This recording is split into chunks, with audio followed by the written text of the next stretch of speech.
అందరికీ నమస్కారం అండి. తెలుగు స్టోరీ బుక్ ఛానల్కి స్వాగతం. ఈరోజు నేను మీకు వినిపించబోతున్న కథ పి శ్రీదేవి గారు రచించిన జ్ఞానోదయం.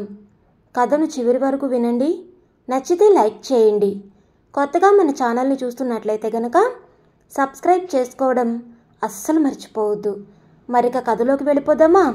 మాధవరావు మనసంతా అల్లకల్లోలంగా ఉంది. అందుకు కారణం తల్లి సూర్యకాంతమ్మ నుండి వచ్చిన ఫోన్ కాల్. మాధవరావు తణుకులో మున్సిపల్ హై స్కూల్లో టీచర్గా పనిచేస్తున్నాడు. అతని భార్య ఒక స్టేట్ గవర్నమెంట్ ఆఫీసులో పనిచేస్తుంది. 2 పిల్లలు వారికి. 2 హై స్కూల్ స్టడీస్లోనే ఉన్నారు. మాధవరావుకు ఇంకా 2 సొంత అన్నదమ్ములు, 2 సవతి అక్కలు ఉన్నారు. అతని తల్లి సూర్యకాంతమ్మ భర్త చనిపోయాక దగ్గరలోనే ఉన్న ఒక పల్లెటూరులో సొంత ఇంట్లో బ్యాంకులో ఉన్న డిపాజిట్లపై వచ్చే వడ్డీతో కాలక్షేపం చేస్తుంది. సూర్యకాంతమ్మ సినిమాల్లో సూర్యకాంతంలాగా గయ్యాళి స్వభావం కలది. చదువు సంధ్యలు లేకపోవడం, పల్లెటూరులో రైతు కుటుంబంలో పుట్టి పెరగడం వల్ల, అక్కడి వాతావరణ ప్రభావం వల్ల ఆమె ఆలోచనలు సంకుచితంగా ఉండేవి. సవతి పిల్లలు 2 ఆడపిల్లలు కావడంతో పెళ్ళిళ్ళు అయ్యేంత వరకు వాళ్లకు సవతి తల్లి పెట్టే ఆరళ్ళు పడక తప్పలేదు. వాళ్లకు పెళ్ళిళ్ళు జరిగి అత్తవారిళ్లకు వెళ్ళేసరికి సొంత పిల్లలు కొంచెం పెద్దవాళ్ళయ్యారు. ఇంట్లో సూర్యకాంతమ్మదే పెత్తనం కావడంతో భర్త కూడా ఆమె గయ్యాళి స్వభావానికి జడిసి ఆమె మాట జవదాటేవాడు కాడు. సూర్యకాంతమ్మ ఎంతసేపు బంగారం ఎలా కొనాలా అని, డబ్బు ఎలా మూట కట్టాలా అని ఆలోచించేది తప్ప పిల్లలకు మంచి చదువు సంధ్యలు ఎలా చెప్పించాలి, ఎలా వాళ్లను వృద్ధిలోకి తీసుకురావాలి అనే ఆలోచన ఉండేదే కాదు. ఆమె ఒక్కగానొక్క తమ్ముడు చదువుకొని ఉద్యోగం చేస్తూ పెళ్లి చేసుకున్నాక తల్లిదండ్రుల్ని పట్టించుకోవడం మానేశాడు. చదువు వల్లే అతను అలా తయారయ్యాడు అనేది ఆమె మూఢనమ్మకం. అందుకని కొడుకులను 3 చదువు మాన్పించి తమతో ఆ పల్లెటూరులోనే ఉంచేయాలని ఆమె పట్టుదల. పెద్ద కొడుక్కి చదువు పెద్దగా అబ్బకపోవడంతో తల్లి కోరిక మేరకు పొలం పనులు చూసుకుంటూ ఆ పల్లెటూరులోనే ఉండిపోయాడు. మాధవరావుకు చదువు మీద ఉండే ఆసక్తి వల్ల పట్టుదలగా చదువు పూర్తి చేశాడు. గతం ఎంత బాధాకరంగా గడిచిందో తలుచుకుంటుంటే మాధవరావు కళ్ళల్లో నీళ్లు గిర్రున తిరిగాయి. అందరికీ బాల్యం మధుర స్మృతులను మిగిల్చితే తనకు మాత్రం చేదు జ్ఞాపకాలనే మిగిల్చింది.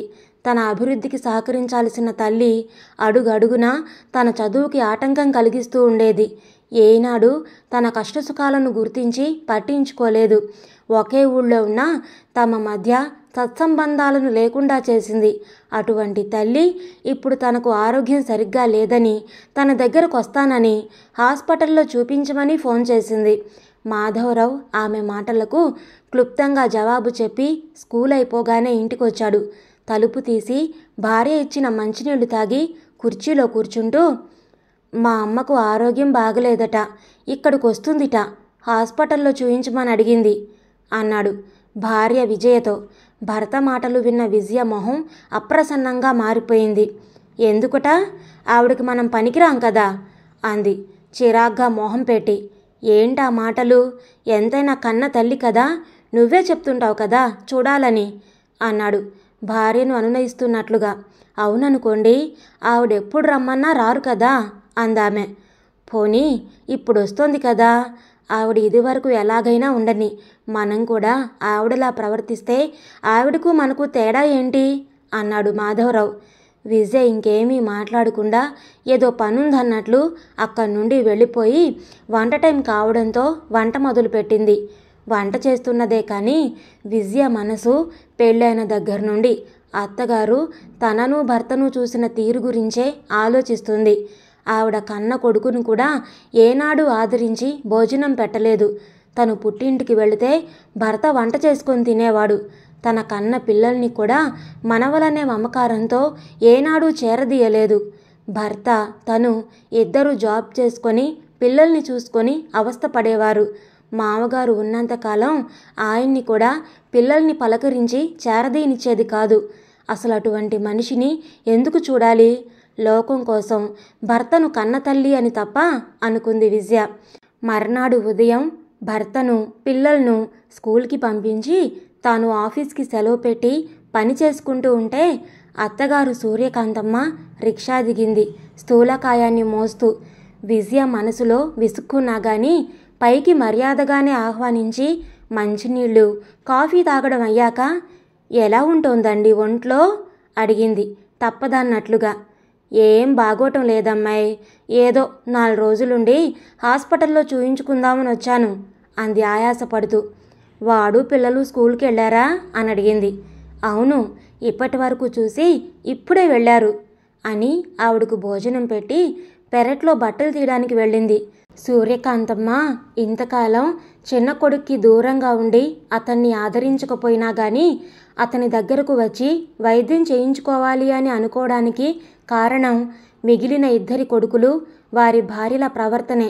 పెద్ద కొడుక్కి అతని భార్యకు తమ్ముడు చదువుకొని ఉద్యోగస్తుడు కావడం, అతనికి ఉద్యోగస్తురాలు భార్యగా రావడం కంటగింపు కలిగించింది.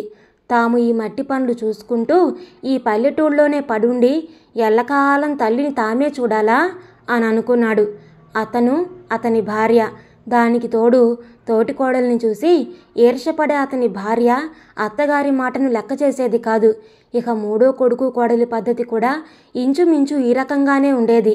అంతే తప్ప 2వ కొడుకు ఉద్యోగస్తుడు కావడానికి అతను ఎన్ని పాట్లు పడ్డాడో, తల్లి అతని చదువు కొనసాగకుండా ఎన్ని రకాలుగా ఆటంకపరిచేదో, ఎన్ని హింసలు పెట్టేదో కళ్ళారా చిన్నతనం నుండి చూసిన వారు అవన్నీ మరిచిపోయారు. తల్లి అనారోగ్యంతో ఉన్నా గాని 2 కొడుకులు కోడళ్ళు పట్టించుకోవడం మానేశారు. సూర్యకాంతమ్మకు చిన్న కొడుకు మాధవరావు, అతని భార్య విజయ గుర్తొచ్చారు. తాను అష్టకష్టాల పాలు చేసిన చిన్న కొడుకు ఈనాడు ప్రయోజకుడై పట్నంలో ఉద్యోగం చేసుకుంటున్నాడు. అతను వీళ్లలా దూకుడు స్వభావం కలవాడు కాడు, సౌమ్యుడు. కోడలు విజయ చదువుకున్న పిల్ల అయినా గాని మర్యాద తెలిసింది. ఈ పరిస్థితుల్లో వాళ్లే తనకు దిక్కు. వాళ్ళ గుమ్మంలోకి వెళితే వాళ్ళు తనను ఆదరిస్తారనే నమ్మకం ఉందామెకు. చిన్నతనం నుండి తాను మూర్ఖత్వంతో చిన్న కొడుకును చదువుకోనివ్వకుండా చేయడం, అతని పుస్తకాలు వర్షంలో గిరాటేయడం అన్నీ గుర్తొస్తున్నాయి. చదువు మీద ఇష్టంతో కూలి పని చేసుకొని సంపాదించిన డబ్బులు కూడా లాక్కునేది. ఆనాడు తాను చేసిన పనులు గుర్తొచ్చి సిగ్గుతో పశ్చాత్తాపంతో కుమిలిపోతూ తాను ఆనాడు ప్రవర్తించిన ప్రవర్తనకు శిక్షగా వాళ్ళు ఏమన్నా పడాలి అనే ఉద్దేశంతోనే మాధవరావు దగ్గరకు బయలుదేరింది. గతంలో తన ప్రవర్తనను గురించి నెమరు వేసుకుంటున్న సూర్యకాంతమ్మ సాయంత్రం మాధవరావు స్కూల్ నుండి వచ్చి తల్లిని ముక్తసరిగానే పలకరించడంతో బాధపడినా గాని గతానికి శిక్ష అనుకుంది. మనవలిద్దరూ తనను పలకరించడంతో తేరుకొని వాళ్లకు సమాధానం చెప్పింది. మాధవరావు పిల్లలతో టీవీ చూస్తూ వాళ్ళకు అర్థం కానివి చెప్తూ భార్య విజయను మార్కెట్లో ఏం కావాలో కనుక్కున్నాడు. బజార్కు వెళ్ళొచ్చాక నిన్ను హాస్పిటల్కి తీసుకెళ్తాను అన్నాడు తల్లితో. ఈ రోజుకి అక్కడికి రాలేనురా, ఆయాసంగా ఉంది, రేపు తీసుకెళ్ళదు గాని అందామె. సరే నీ ఇష్టం, నేను అలా వెళ్ళొస్తాను అని చెప్పి బయటకు వెళ్ళిపోయాడు మాధవరావు.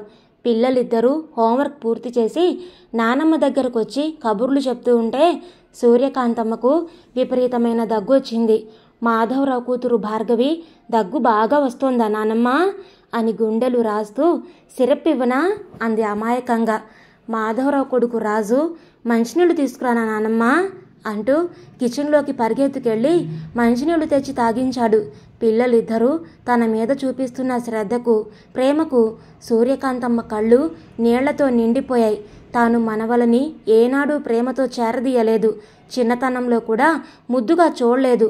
కొడుకు పట్ల అతని చదువు పట్ల ఎప్పుడూ చిన్న చూపే చూసింది. అయినా వాళ్ళెంత ప్రేమ చూపిస్తున్నారు అనుకుంది. మాధవరావు పిల్లలకు ముందుగానే నానమ్మ మన ఇంటికి వస్తుంది, ఆమెకు ఆరోగ్యం బాగలేదు, ఏమైనా కావాలంటే చూడండి అని చెప్పడం వల్ల పిల్లలు నానమ్మకు సపర్యలు చేస్తున్నారు. ఇంతలో చినుకులుగా పడుతున్న వర్షం పెద్దది కావడంతో మాధవరావు తడుస్తూనే వెనక్కి వచ్చేసి బైండింగ్ చేయించాలి అని తీసుకెళ్లిన పుస్తకాలను తడిసిపోవడంతో ఆరబెడుతూ హోరున కురుస్తున్న వానను అలాగే చూస్తూ నిలబడ్డాడు. హోరున కురిసే వానను అతను జీవితంలో ఎప్పుడూ మర్చిపోలేడు. గతం అతని కళ్ళ ముందు కదలాడింది. స్కూల్కి వెళ్ళొచ్చి పరీక్షలు దగ్గర పడుతున్నాయని, చదువుకుందామని పుస్తకం తెరిచిన మాధవరావు భద్రకాళిలా తన ముందు నిలిచిన తల్లిని తెల్లబోతూ చూశాడు. అతని చేతిలోని పుస్తకాన్ని పక్కనున్న వాటితో సహా ఏకధాటిగా కురుస్తున్న వానలోకి విసిరేసిందామె. తల్లి ఎందుకలా ప్రవర్తిస్తుందో అతనికి అర్థం కాలేదు. మేనమామ తల్లిదండ్రుల్ని పట్టించుకోలేదని, చదువుకొని చెడిపోయాడని తల్లి అంటుంటే అతనికి ఏం మాట్లాడాలో తెలియలేదు. సూర్యకాంతమ్మ లోపలికి వెళ్ళగానే అతను భయంగా వానలో తడుస్తూ వెళ్ళి తడిసి ముద్దవుతున్న పుస్తకాల్ని తెచ్చి ఆరబెట్టుకొని చదువుకున్నాడు. అన్నగారు చదువు అబ్బక వ్యవసాయ పనులు చూసుకుంటూ ఉంటే, తమ్ముడు మెకానిక్ షాప్లో పనిచేస్తూ ఉంటే, ఆర్థికంగా ఏ లోటు లేని మాధవరావు కేవలం తల్లి మూర్ఖత్వం, పట్టుదల వల్ల తండ్రికి చదివించాలని ఉన్నా తల్లి ఫీజులు కట్టనివ్వకపోవడంతో కూలీ నాలీ చేసి కష్టపడి చదివి డిగ్రీ అయ్యాక బీఈడీ ఎవరి దగ్గర అప్పు చేసి చదువుకొని టీచర్ పోస్ట్ వచ్చాక ఆ అప్పు తీర్చుకున్నాడు. సూర్యకాంతమ్మ మూర్ఖత్వానికి, ఆంక్షలకు తాత్కాలికంగా కోపం కలిగినా ఆ కోపం తల్లి మీద ఎప్పుడూ చూపించలేదు. తిరిగి ఈనాడు నానాడు అంతగా ఇబ్బందులు పెట్టిన తల్లి తన దగ్గరికే వచ్చి ఉండాలని అనుకుంటుంది. మానవత్వం, చదువుకున్న సంస్కారం, అతని సరళ స్వభావం తల్లిని సూటిగా అడగాలని ఉన్నా గానీ అడగనివ్వడం లేదు. తన కర్తవ్యం కొడుగ్గా తాను చేయాలి. అప్పుడు ఆవిడే తెలుసుకుంటుంది సవతి పిల్లల్ని ఎలా హింసలు పెట్టిందో చదువు విషయంలో తనను అలాగే హింసించింది. ఆశీర్వదించి అండగా నిలవాల్సిన కన్న తల్లి చదువు విషయంలో సవతి తల్లిలా ప్రవర్తించిందంటే ఎవరూ నమ్మరు అనుకున్నాడు. అదేంట్రా అబ్బాయి, వాన పడుతుంటే అలాగే చూస్తూ నిలబడ్డావు, చినుకులు మీద పడ్డావు లేదా అడిగింది. ఎప్పుడొచ్చిందో వెనకాల నుండి సూర్యకాంతమ్మ. ఈ వాన చూస్తుంటే నా చిన్నప్పటి సంగతులు నీకు గుర్తు రావడం లేదా అమ్మా? నిర్లిప్తంగా అడిగాడు తల్లిని. ఎలా మర్చిపోతాన్రా, ఆనాడు నేను డబ్బు పిచ్చితో అన్నయ్యకు తమ్ముడికి చదువు రాలేదని పనుల్లో పెట్టి చదువు వచ్చినా నిన్ను చదువుకోనివ్వకుండా పుస్తకాలు విసిరేశాను. చదువు గురించి నువ్వు కష్టపడి సంపాదించుకున్న డబ్బులు కూడా లాగేసుకున్నాను. మామయ్య తాతయ్యను అమ్మమ్మను చూడలేదని చదువుకుంటే మీరు అలాగే తయారవుతారనుకున్నాను అంది మోహన్ చేతుల్లోకి దాచుకొని ఏడుస్తూ. తల్లిని ఓదార్చాలి అని అనిపించలేదు అతనికి. అలాగే మౌనంగా చూస్తున్నాడు. పిల్లలిద్దరూ వచ్చి నానమ్మ, అమ్మ భోజనానికి రమ్మంటుంది అనడంతో అక్కడి నుంచి లేచి లోపలికి నడిచింది. సూర్యకాంతమ్మకు పెందరాళే భోజనం చేసి మందులు వేసుకోవడం అలవాటు. విజయ ఆమెను పిలిచి ముందుగానే భోజనం పెట్టేసింది.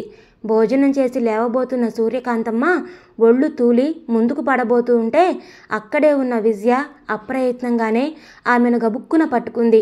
అప్పుడే వంటింట్లోకి వస్తున్న మాధవరావు పిల్లలు గబగబా పరిగెత్తుకొచ్చారు ఏమైందంటూ. సూర్యకాంతమ్మ మనసులో బాధ ఇంకా ఎక్కువైంది వాళ్ళ ఆతృతను చూశాక. ఎందుకర్రా మీరు నా మీద ప్రేమ చూపిస్తున్నారు?